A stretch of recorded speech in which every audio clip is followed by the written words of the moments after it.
नमस्कार साथियों, कैसे हैं आप सब लोग। आई होप आप सब बहुत अच्छे होंगे और अपने अपने लक्ष्य की तरफ निरंतर बढ़ रहे होंगे। तो मेरा नाम है मोनिका और मैं नेट सेट क्वालिफाइड हूँ और अभी एक रिसर्च स्कॉलर हूँ।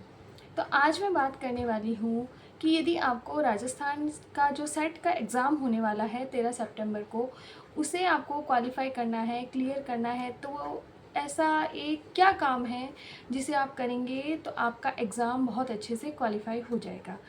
तो मैं आपको बता दूँ कि जो वो काम है वो करना है PYQ प्रैक्टिस एंड एनालिसिस।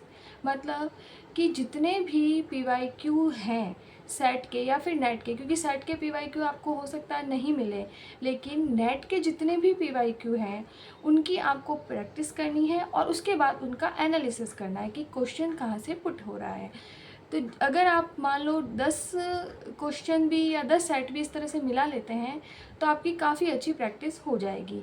अगर फर्स्ट पेपर की बात करें कि PYQ एनालिसिस या प्रैक्टिस आप कहाँ से करेंगे, तो KVS मदान की जो बुक आती है PYQ, वो बहुत अच्छी बुक है। आप वो लेकर आ जाइए और उससे आप प्रैक्टिस कर लीजिए। और यदि आपको कोई टेस्ट सीरीज़ ज्वाइन करनी है तो मैं बता देती हूँ, बहुत ही रिजनेबल रेट में आपको सेट की टेस्ट सीरीज मिल जाएगी अवनी एजुकेशन पर। उसमें आपको 99 रुपीज़ में 10 टेस्ट मिल जाएंगे, वो भी सेट के। तो मेरे हिसाब से ये टेस्ट सीरीज बहुत अच्छी है क्योंकि इसे धीर सर ने बनाया है और धीर सर ने पूरा नेट के जो है पेपर जो आते हैं उनका एनालिसिस करके ही इसे बनाया है।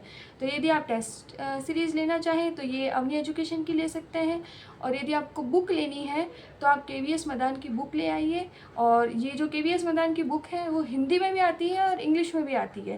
तो यदि आप इंग्लिश मीडियम के स्टूडेंट हैं तो आप इंग्लिश में ले आइए, और यदि आप हिंदी मीडियम के स्टूडेंट हैं तो ये बुक आप हिंदी में लेकर आ जाइए।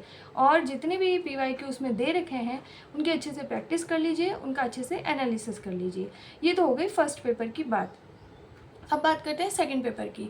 अब देखिए, सबका सेकंड पेपर अलग अलग है, ठीक है। 100 क्वेश्चंस आने वाले हैं इसमें। मेरा जो सेकंड पेपर है वो संस्कृत था, ठीक है। और अभी भी मेरे पास संस्कृत ही है और उसी में मैं जो है मेरा रिसर्च कर रही हूँ।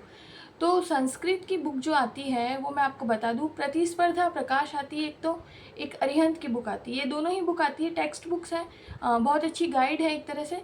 तो या तो आप उनको परचेज़ करके पढ़ लीजिए, और यदि आप PYQ देना चाहते हैं नेट के संस्कृत के लिए तो मैं आपको बुक बता दूँ, प्रख्याता। प्रख्याता बुक आती है, संस्कृत गंगा की बुक है। ये आपको अमेज़ोन पे मिल जाएगी। तो ये बुक जो है ये बहुत अच्छी है। नेट के PYQ इसमें सारे ही दे रखे हैं लगभग, अब तक के जितने भी हुए हैं। तो ये बुक आप ले आइए, उसके नीचे एक्सप्लेनेशन मिलेगा। PYQ देखिए, एक्सप्लेनेशन देखिए, क्वेश्चन कहाँ से पुटअप हो रहा है, वो पूरा ही जो टॉपिक है उसको अच्छे से पढ़ लीजिए। अगर ये एक काम आपने कर लिया तो यकीन मानिए आपका सेट का एग्ज़ाम जो है ज़रूर क्वालिफाई हो जाएगा, क्योंकि जो सेट का पेपर है वो नेट के PYQ बेस पर ही आएगा। और यदि आप चाहें तो मैं आपको सेट का पेपर भी दिखा सकती हूँ पिछले साल का। तो नेक्स्ट वीडियो में मैं आपको सेट का जो पेपर है जो लास्ट ईयर हुआ था, लास्ट ईयर नहीं सॉरी 2023 में हुआ था लास्ट बार सेट का एग्ज़ाम, तो वो जो पेपर था सेट का वो मैं आपको एक बार दिखा दूँगी, ठीक है, नेक्स्ट वीडियो में। और ये आपको दो चीज़ काम करनी है, फर्स्ट पेपर के लिए भी आपको PYQ देखना है और सेकंड पेपर के लिए भी आपको PYQ देखना है। ये दोनों काम अगर आपने बहुत अच्छे से कर लिया तो आपका सेट ज़रूर क्वालिफाई हो जाएगा। और अगर आपका सेट क्वालिफाई हो गया तो राजस्थान में आप योग्य हो जाएंगे असिस्टेंट प्रोफेसर बनने के। और फिर आप इसी तैयारी को कंटिन्यू रखिए, क्योंकि दिसंबर में ही आपके नेट का एग्ज़ाम भी है, नेट का भी फॉर्म फिल कर दीजिए और उसके बाद आपका इसी तैयारी में आपका नेट का एग्ज़ाम भी हो जाएगा। तो मेरे हिसाब से ये दोनों ही बहुत अच्छे काम हैं, ये आप कर लीजिए। और मिलते हैं नेक्स्ट वीडियो में। नेक्स्ट वीडियो में मैं आपको बता दूं कि मैं सेट का जो PYQ है लास्ट ईयर का वो लेकर आने वाली हूँ। तो वीडियो को बहुत अच्छे से लाइक कीजिए, शेयर कीजिए, सब्सक्राइब कीजिए। वीडियो अच्छा लगा हो तो कमेंट भी कीजिए। अगर आपको कोई भी चीज़ या जानकारी सेट को लेकर पूछनी है तो आप कमेंट कर दीजिए, उसके ऊपर हम बात करेंगे, ठीक है। मिलते हैं नेक्स्ट वीडियो में, तब तक के लिए पढ़ते रहिए, आगे बढ़ते रहिए और सफलता की सीढ़ी चढ़ते रहिए। धन्यवाद।